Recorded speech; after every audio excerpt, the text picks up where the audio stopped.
Welcome back to the deep dive. So if you are trying to navigate the current business landscape, you already know the market is not just crowded. No, it's saturated. It's completely saturated. You're competing against just this endless torrent of noise, of data, and, thinly veiled sales pitches. It feels less like marketing and more like trying to perform a miracle sometimes. It is a profound challenge. And, the source material you've shared gives us a really powerful way to cut through all of that. Our mission today is not just to summarize brand storytelling 101. Right. It's to go beyond the basics and really understand the tools you need to elevate your brand from just being visible to being genuinely influential. Exactly. We're deep diving into let's call it the architecture of an effective brand narrative. Yeah. This isn't just about, making a good commercial. No. It's about using story as this fundamental human connection tool that actively builds trust, establishes a real sense of authenticity, and maybe most importantly, gives you true differentiation in a really crowded field. Right. I mean, think about it. Our brains are literally hardwired for narrative. Stories are just how we make sense of the world, how we share values, and how we decide who to trust. Yeah. So when a brand stops trying to just make a transaction and instead invites you on a shared journey, it moves out of that purely commercial space and into a relational one. So we're distilling the core principles that make that shift happen. We're trying to understand how to operationalize storytelling, to turn a casual customer into what we all want. A genuinely dedicated advocate. A loyal ride or die. A loyal ride or die. I love that. Yeah. So let's get into the foundation, what actually works. Okay, so let's unpack this. We've established the market is a sea of sameness. If every company out there claims to be, innovative or customer-centric, how does sharing your company's origin story actually break through that? Yeah. What's the psychological mechanism there? Well, it's really the mechanism of trust, but it's trust that's built through a kind of perceived vulnerability. When you share your mission, your values, the whole journey of the brand, you're basically inviting the customer behind the curtain. Okay. And that exposure, that narrative, it shows authenticity. And authenticity is the thing that just bypasses our internal sales filter. We trust brands that feel relatable and, human, not ones that feel perfectly polished. That distinction, polished versus human, that feels really key. Yeah. It's the difference between just saying you're the best and actually showing the messy, difficult why behind why your brand even exists. Right. That's the core of differentiation, isn't it? It's absolutely the core. Differentiation in this context isn't just about your product features. It's about having a unique perspective. If you're swimming in a sea with 1,000 other businesses, your story is the only thing that is truly yours. The only unique thing you have. Exactly. It weaves a narrative from experiences and beliefs that literally no other company can share. And the material highlights this with some really wonderful, almost counterintuitive examples of how you can define that uniqueness. Yeah. It's not just about these grand commitments like, solving world hunger or radical sustainability. Right. Although those are obviously powerful stories. Of course. But maybe your brand has a really unexpected, deeply held passion. Perhaps your design team just really, really loves hedgehogs. Hedgehogs. Yeah, hedgehogs. And that small, quirky detail becomes part of your culture and, maybe even finds its way into your brand iconography. That example works so well because it shows how these seemingly random things, a passion for hedgehogs, a commitment to rescuing old racing dogs, they can be woven into a really distinctive brand identity. Yeah. It's like a vulnerability signal. Yeah. It says, hey, we are more than just a corporation. And it instantly lets you attract your right people. Customers who see themselves reflected in your passions, whether that's sustainability or, spiny mammals, they feel this immediate, almost tribal alignment with your business. They feel seen. So fundamentally, storytelling is about creating a distinctive identity that kind of acts like a magnet. It just pulls in the customers who aren't just looking for a product. They're looking for a community or a shared belief system. And that magnetic quality, which is built on those shared values and on trust, is just so much more resilient and powerful than any budget you could spend on simple advertising slogans. Okay, so that establishes the why story matters. Right. Now we move into the operational side. How do we take that desire for authentic connection and actually turn it into a consistent, effective narrative strategy? The material breaks this down into 4 core pillars. The 4 pillars of practice. Let's start with the one we were just on, pillar 1, embracing authenticity. Authenticity is well, it's the non-negotiable foundation. If your stories don't directly map back to your mission and values, they're just going to fall flat. Right. The modern consumer is so skilled at detecting this stuff. They can smell it a mile away. They can smell disingenuousness instantly. Yeah. Which means we have to go through what the material calls the transparency test. It's not enough to just show the perfect highlights reel. Precisely. Transparency means you have to be visible throughout the entire journey. This means sharing your wins, for sure, but also having the guts to share your challenges, your setbacks, even your failures. That's what validates the whole journey for the customer. But strategically, that raises a real tension, doesn't it?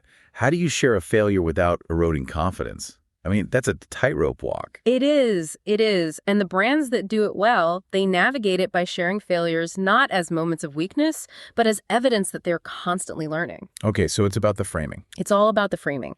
If you share a challenge, you have to immediately follow it with what you learned and how you adapted. This validates your honesty and your competence at the same time. It shows the brand is growing with its customers. Which makes the failure itself part of the compelling story. Okay, moving on. Pillar 2, know your right people. You can't tell a story that resonates if you're just sort of shouting vaguely into the void. This is so critical for efficiency. You have to invest in market research and develop these highly detailed buyer personas. And this isn't just about demographic data. Right, it's not just age and location. No, it's understanding their pain points, their aspirational goals, and crucially, where they consume information. So you're tailoring the narrative not just to who they are, but to where they are. If your audience is highly analytical, your story better have data in it. Exactly. Or if they're visually driven, it needs to be told through, dynamic short-form video. Yeah. And knowing your people also informs the tone. Do they appreciate rapid-fire humor and sarcasm? Or do they prefer a more reserved, maybe technical tone? Understanding this lets you craft narratives that just increase recognition and awareness instantly. Because the customer feels like the message was custom made for them. It creates a lasting impression. That transition brings us perfectly to Pillar 3, foster an emotional connection. So the data from Pillar 2 informs the emotional hook of Pillar 3. You can have the most accurate persona, but if you don't connect emotionally, the story just won't stick. Emotions make a brand memorable. They make it relatable. We have to move beyond just transactional interactions and really cultivate, affection. Affection, that's a great word for it. And the material suggests some very specific, highly effective ways to invoke those emotions. Like sharing peeks behind the scenes, for instance. That humanizes the company, right? It shows the faces and the passions of the actual people doing the work. Or showing the concrete impact your brand has on, say, the local community or a cause that you support. This appeals to the customer's desire to be part of something bigger than themselves. So when they buy from you, they get this secondary emotional reward. That's right. And then, of course, the power of testimonials from genuinely happy customers. Those stories are so powerful because they're social proof. They connect the brand's promise to a real, trusted human experience. And these actions cultivate loyalty and trust that lasts for the long haul. Ultimately, that emotional connection is the catalyst that transforms a satisfied customer into a dedicated evangelist. Which leads us to the final and maybe most practical pillar. Pillar 4. Stay consistent over time. All the authenticity and emotional connection in the world, they mean nothing if your message is constantly shifting. Inconsistency is the absolute quickest way to confuse your audience. And dilute your impact. If one social media channel says one thing and your marketing materials say another, you just immediately erode the credibility and the trust you've worked so hard to build. So the storytelling has to reflect the same brand message and voice across every single channel you use. Email, video, a printed brochure, doesn't matter. And to manage this, the strategic tool that the material basically mandates is developing a clear, comprehensive style guide. And this goes way beyond just the logo and color palette. Oh, way beyond. This style guide has to codify the DNA of your brand voice, the specific vocabulary you use, the acceptable tone, the phrasing for your mission. It ensures consistency even when different teams or outside agencies are creating content. So it's like the ultimate instruction manual for your brand's personality. Yeah. And consistency also applies to visibility, right? If you promise a regular newsletter, you have to deliver it regularly. Yes. Staying in touch on your preferred social platforms isn't just maintenance. It's about maintaining that continuous narrative flow. It's the predictable, reliable presence of the true brand message that builds that deep generational trust. So we've covered the 4 pillars: authenticity, knowing your people, emotional connection, and consistency.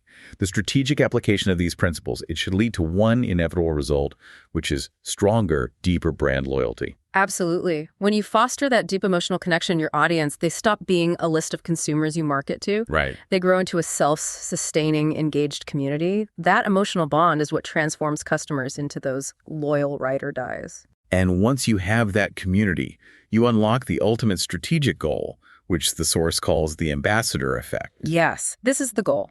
When people feel that deep alignment with your brand, they just transition into active ambassadors. They start advocating for your business on their own, promoting you, supporting you organically through their own networks. So they basically become an unpaid extension of your marketing department. In a way, yes. And this is where the reach just multiplies exponentially. It offers huge economic advantages. Strong, shareable storytelling is naturally engaging, so people want to share those stories. And that word of mouth is so much more trusted than any paid ad. So much more. It increases your brand's impact without you having to just keep increasing your acquisition budget. It's the difference between buying attention and earning devotion. Earning devotion, I like that.